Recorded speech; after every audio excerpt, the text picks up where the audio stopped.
How many of you are here from out of town? You know, there were some people that didn't think you were going to be here. Well, I'm very glad to be here, and how many of you have seen Mills? Well, I really want you to remember one thing about that movie and one thing about that time. It's really important that you remember this and pass it on. I was that hot. Like in the mid-70s, I was young and hot. And I see many of you here tonight are also young and hot. Another right there. Hot. And there's another right there, yeah. And you better enjoy it while it lasts, honey. Because it won't last long. But don't be scared. I remember when I was a little bitty baby homosexual and I hitchhiked up to San Francisco and I saw the old queens with their flat asses and their pot bellies and their jowls and wrinkles and badly dyed hair, and I thought, that doesn't look like much fun. I'm going to be 55 tomorrow, and these have been the best 2 years of my life.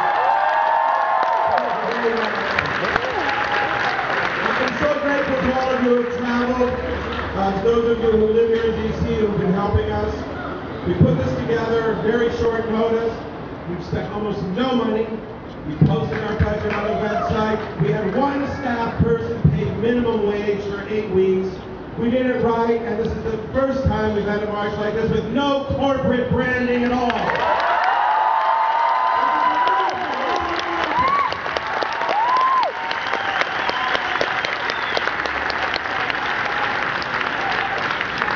When I got to San Francisco, I was a kid, I was on the street, I know what it's like to be homeless, I know what it's like to be hungry, I know what it's like to have to do things you don't want to do to survive. And I was so lucky that I met a man who saw value in me. His name was Harvey Milk, and he was a gentle, sweet, kind man. And it's also important for you to know that he was an ordinary man. He was not a saint, he was not a genius. His life was filled with all of the disappointments and challenges and humiliations. All of them. He loved his city. He loved his people.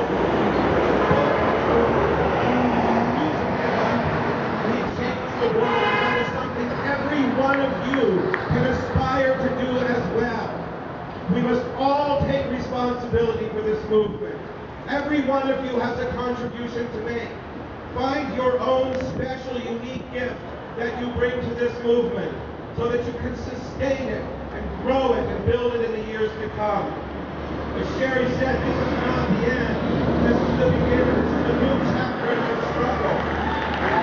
Something remarkable has happened in the last 12 months. It began during the Obama campaign, when people across this country, people of every faith and background and age, began to have hope and believe that real change was possible in this country.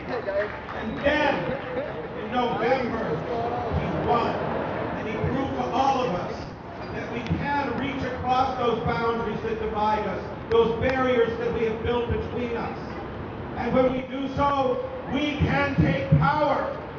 And on that same day, we in California, as we were preparing to celebrate wonderful news, learned that Proposition 8 had passed.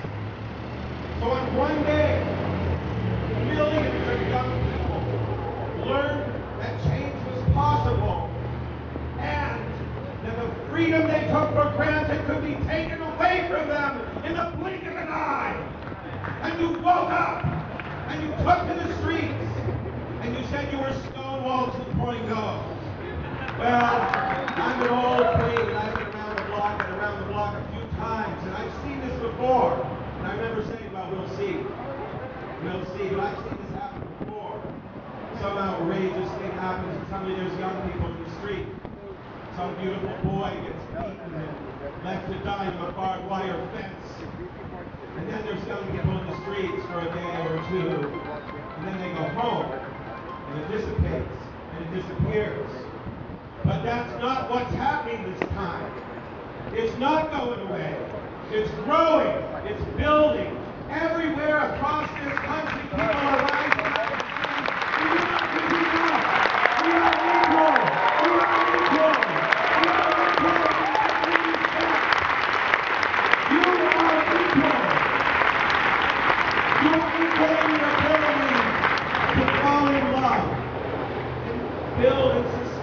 in relationship. You are equal in your ability to work. You are equal in your ability to parent, and foster parent, and adopt. You are equal in your ability to defend our country and to build healthy neighborhoods and strong communities. And if you believe in God, I'm certain that you are equal in the eyes of God.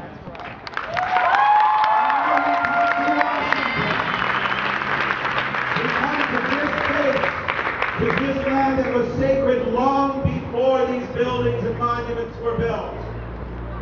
And we remember the people who first inhabited this land.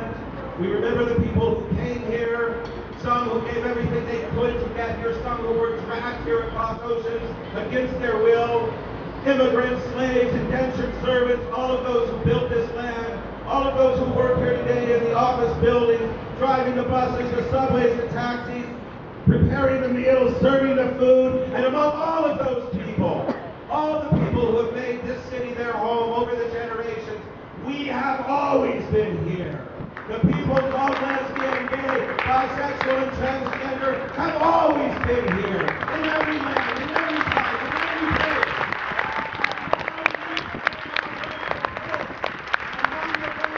All those ordinary men and women, all of them who stand together at this crucial time in our planet's history to stand together for peace, for justice, for equality.